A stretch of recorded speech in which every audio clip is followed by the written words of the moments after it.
the Atharvaveda, Kanda 18, Hymn 1, 61 verses.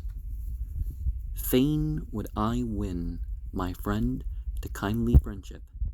So may the sage come through the air's wide ocean, remembering the earth and days to follow, obtain a son, the issue of his father.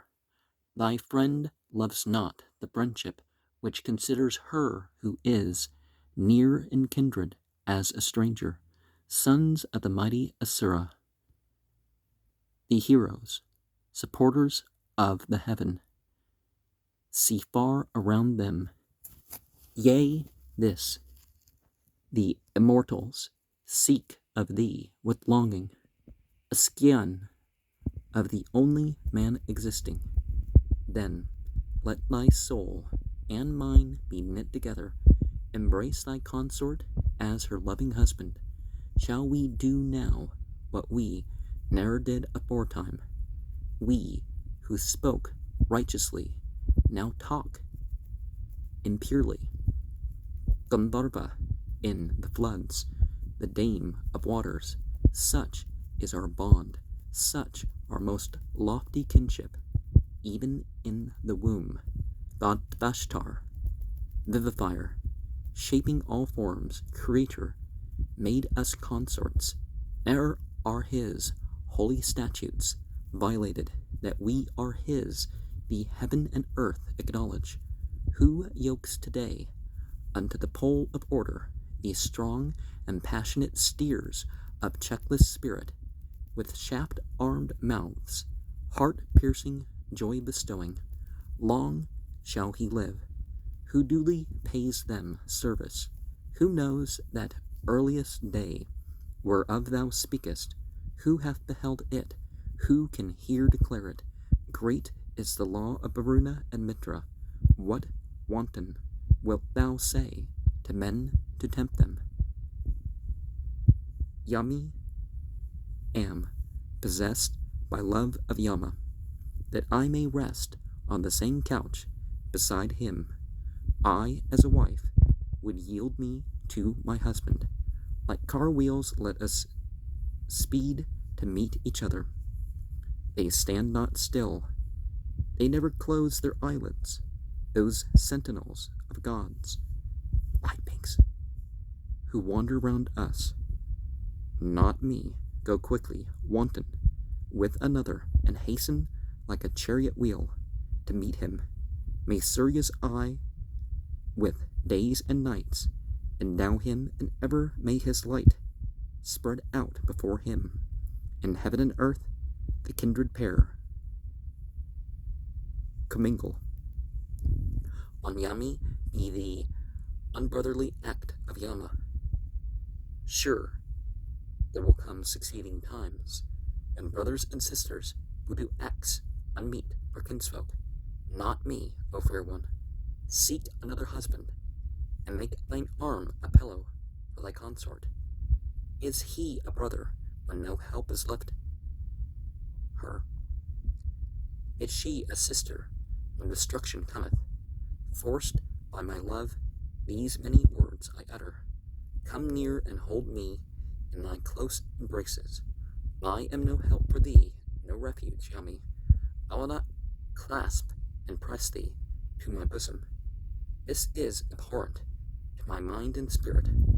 A brother on the couch, beside a sister. I will not fold mine arms about thy body. They call it sin when one comes near a sister. Not me. Prepare thy pleasure with another. Thy brother seeks not this from thee, O fair one. Alas, thou art indeed a weakling Yama. We find in thee no trace of heart or spirit. As round a tree the woodbine clings, another will cling about thee, girt as with a girdle. Embrace another, Yami. Let some other, even as the woodbine rings a tree, enfold thee. Win thou his heart, and let him win thy fancy. so make with him a bond of blessed abundance. 3 hymns the sages have disposed in order, the many-formed, the fair, the all-beholding. These, in one single world, are placed and settled. The growing plants, the breezes, and the waters. The bowl hath yielded for the bowl the milk of heaven. Inviolable is the son of Aditya. According to his wisdom, Varuna knoweth all. He halloweth the holy, kinds her sacrifice. Gandharvi spake, may she, the lady of the flood, amid the rivers roaring, leave my heart untouched. May Aditya accomplish all that we desire, and may our eldest brother tell us this as chief. Yea, even this blessed morning, rich in store of food, splendid, with heavenly lustre, hath shone out for man, since they, as was the wish of yearning gods, shining ones, brought forth that yearning Agni for the assembly as the priest, and the fleet falcon brought for sacrifice from afar this flowing drop, most excellent and passing wise. Then, when the Arya tribes chose as invoking priest Agni, the wonder worker, and the hymn rose up, still art thou kind to him who feeds thee as with grass, and skilled in sacrifice offers thee holy gifts. When thou, having received the sage's strengthening food with lauds, after long toil, comest with many more, urge thou thy parents as a lover to delight. The lovely one desires and craves it from his heart. As priest he calls aloud, as warrior shows his skill, as asura tries his strength, and with the hymn is stirred. Far famed is he, the mortal man, O Agni, thou son of strength, who hath obtained thy favor. He, gathering power, borne onward by his horses, makes his days lovely in his might and splendor. Hear us, O Agni, in the great assembly. Harness thy rapid car, the car of Amrita. Bring heaven and earth, deity's parents, hither. Stay with us here, nor from the gods, unfallen angels, be absent. When holy Agni, the divine assembly, the holy synod, amid the gods, things, is gathered, and when thou, godlike one, dealest forth measures, vouchsafe us too our portion of the riches. Agni hath looked upon the van of mornings, and on the days the earliest Vedas. After the dawns, after the rays of brightness, Surya hath entered into earth and heaven. Agni hath looked against the van of mornings, against the days, earliest Vedas, and many a place, against the beams of Surya, against the heavens and earth hath he extended. Heaven and earth, first by everlasting order, speakers of truth, are near enough to hear us, when the god, urging men to worship, sitteth as priest, assuming all his vital vigor, as God, comprising gods, by law eternal. Fair is the chief who knoweth our oblation, smoke bannered with the fuel, radiant, joyous, better praise and worship. Priest forever, I praise your work, that ye may make me prosper here, heaven and earth, twain worlds that drop with fatness, while days and gods, shining ones, go to the world of spirits. Have let the parents with sweet mead refresh us. When the cow's nectar wins the god completely, men here below are heaven's and earth's sustainers. All the gods, shining ones, come to this, thy heavenly juice, which from the motley pair, milk, oil, and water, hath the king seized us? How have we offended against his holy ordinance? Who knoweth? For even Mitra, mid the gods, is angry. There are both song and wealth for those who come not. 'Tis hard to understand the immortal's nature, where she who is akin becomes a stranger. Guard ceaselessly, great Agni, him who ponders Yama's name, easy to be comprehended. They in the synod, where the gods rejoice, them, where they are, seated in Vivasvat's dwelling, have given the moon his beams, the sun his splendor, the two unweariedly maintain their brightness. The council which the gods meet to consider, their secret plan, of that we have no knowledge. There, with God's Avatar, Aditya, and Mitra proclaim to Varuna that we are sinless. Companions, let us learn a prayer to Indra, whom the thunder arms, to glorify your bold and most heroic friend. For thou, by slaying Vritra, art the Vritra slayer, famed for might. Thou hero, in rich gifts surpassest wealthy chiefs. O'er the broad land thou goest like a stega. Here on vast earth let breezes blow upon us. Here hath our dear friend Varuna united like Agni in the wood, shot forth his splendor. Sing praise to him, the chariot-born, the famous sovereign of men, the dread and strong destroyer. O Rudra, praised, be gracious to the singer. Let thy dart spare us and smite down another. The pious call Sarasvati, they worship Sarasvati, while sacrifice proceedeth. The virtuous call Sarasvati to hear them. Sarasvati, send bliss to him who giveth. Sarasvati is called on by the fathers, who come right forward to our solemn worship. Seated upon this sacred grass, rejoice you. Give thou us strengthening food that brings no sickness.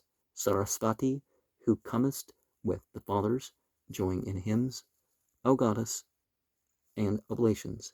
Give plenteous wealth to this the sacrificer, a portion worth 1,000 of refreshment. May they ascend the lowest, highest, midmost, the fathers who deserve a share of Soma. May they who have attained to life, the fathers, righteous and gentle, aid us when we call them. I have attained the gracious-minded fathers. I have gained son and progeny from Vishnu. They who enjoy pressed juices with oblation, seated on sacred grass, come oftenest hither. Now, be this homage offered to the fathers, to those who passed of old and those who followed, those who have rested in the earthly region and those who dwell among the happy races.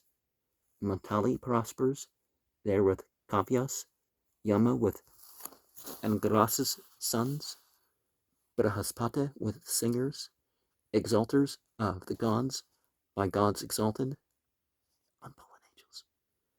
Aid us, those fathers, in our invocations. Yes, this is good to taste, and full of sweetness. Verily it is strong and rich in flavor.